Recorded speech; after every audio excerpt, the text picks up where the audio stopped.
What's up, Sooner Nation? Welcome back to the Sooner Surge, a podcast that tells it like it is. Before we get started on this video, hit the like button, hit subscribe, turn on your notifications, and check out the Fan Stop at thefanstop.com. Great apparel, great prices. It's a great way to start off the new year coming up. Getting on the Shirt of the Month Club. Use code SURGE, get 10% off your first 3 months. OU Navy. We're a few days away from that, guys, and OU opens as a few-point favorite, 3-point favorite right now.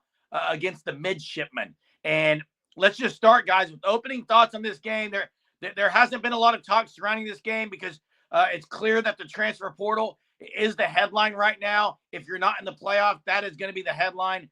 But the Sooners do play in 3 days against the midshipmen. Opening thoughts.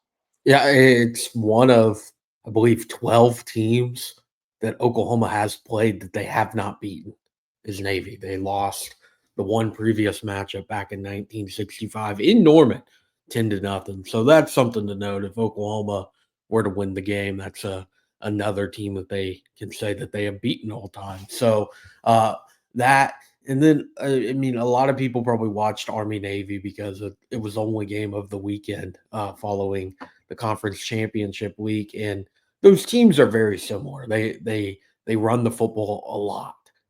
Navy, I mean, their quarterback has over 1,000 yards rushing, Blake Horvath, but also with Navy, 1,200 yards passing, which really isn't much. But in that Army Navy game, what really kind of separated it was one, their defense played lights out against a very good Army team, one of the best Army teams they've had in a long time. But Navy was also able to get the play action going. There was some filthy play action there from Blake Horvath because I mean, it looks like they're going to run the football every single play. They're 7th in the country in rushing offense, and Oklahoma's 12th in the nation in rushing defense. So something's going to have to give. Oklahoma's without 2 of their star defensive players for this game, Billy Bowman and Danny Stutzman, who declared for the draft.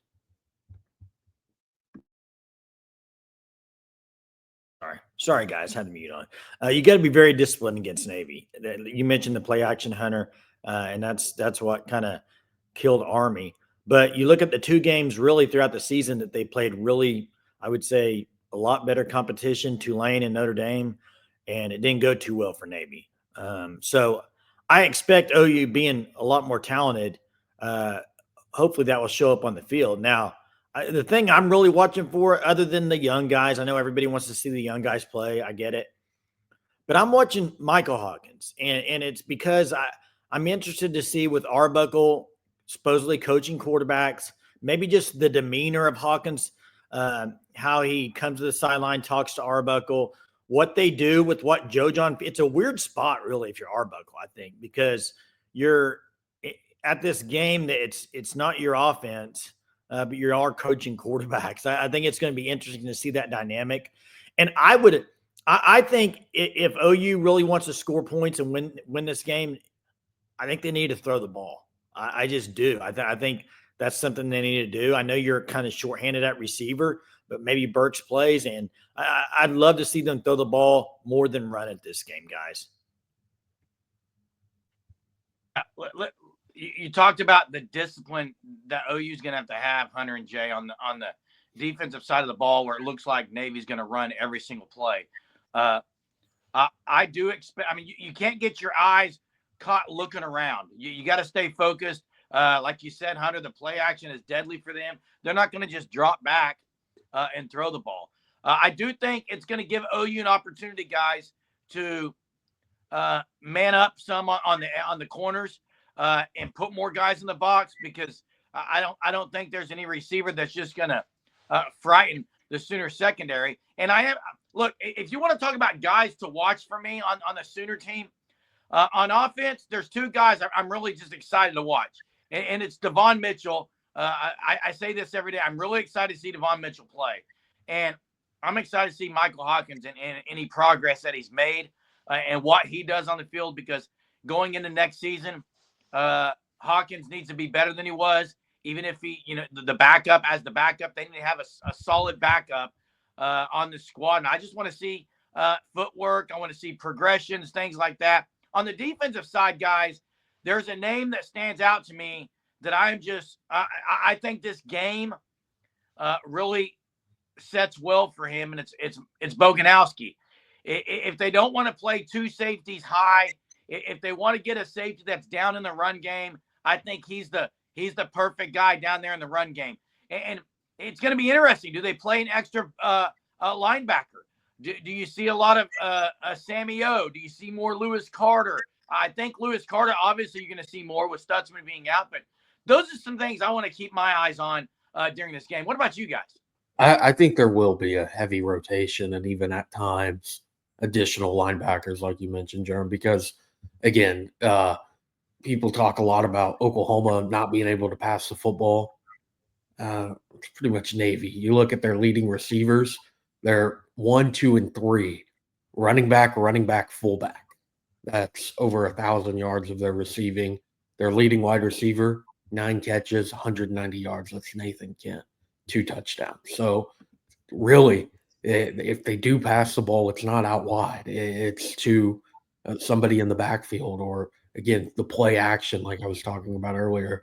I think one of the play action plays that stuck out to me the most against Army was a play action, and a back slipped out of the backfield and was open, and then a touchdown there.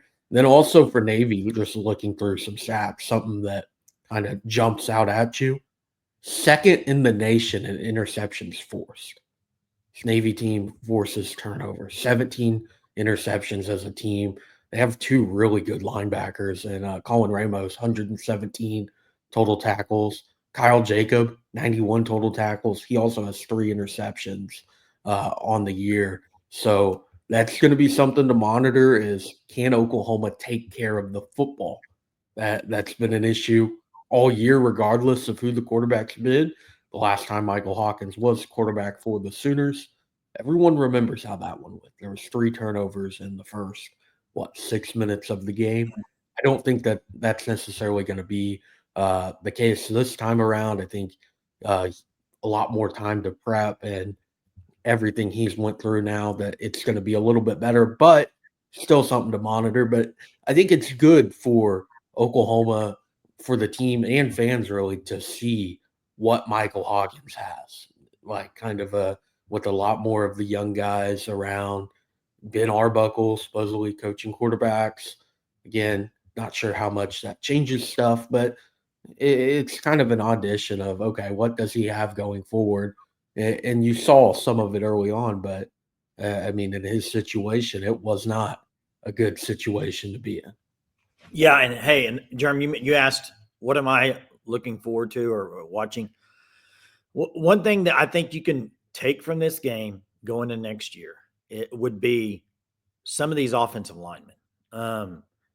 You got Howland, Ozida, Fabechi will be back if he plays. You got Everett. All 4 of those guys are back next year. And then on tackle, you still got Sexton and Taylor Hurt. Is Dent going to play? Is he going to play any? Are they going to go with Spencer Brown? I would love to see Dent play right.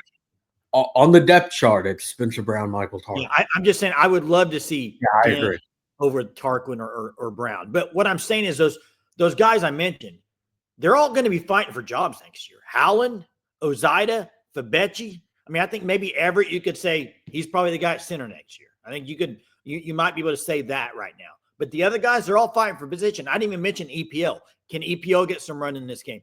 All those guys, to me, it's going to be important to watch. They've had now, since the last game, they've had some time. Let's see how they do. Let's see against a team that's pretty good at, I think, run stop, in Navy. So I'd be interested to see how they do in this game and just maybe their development over the last few weeks. Maybe if they run some different stuff offensively, how they do. And then, of course, pass protection. Pass protection's been the big problem. So I'm interested to see those guys because they will be back next year. So who of those guys are going to stand out and maybe help solidify maybe their role for next year? Yeah, I mean, the talk's been not much, guys, heading in this bowl game. Last time the Sooners faced a military school, it wasn't good. OU's offense wasn't on the field much, which actually that could be a recipe for success for the Sooners this year, as bad as the offense has been. But We'll see what happens. We'll have another preview before this game kicks off on Friday at 11 a.m. on ESPN in Fort Worth, Texas. We'll make sure we have something on Thursday previewing this game and having our Sooner Surge game time video. Make sure you're subscribed to our channel. You like and comment on this video, and you turn on your notifications and check out the Fan Stop at thefanstop.com.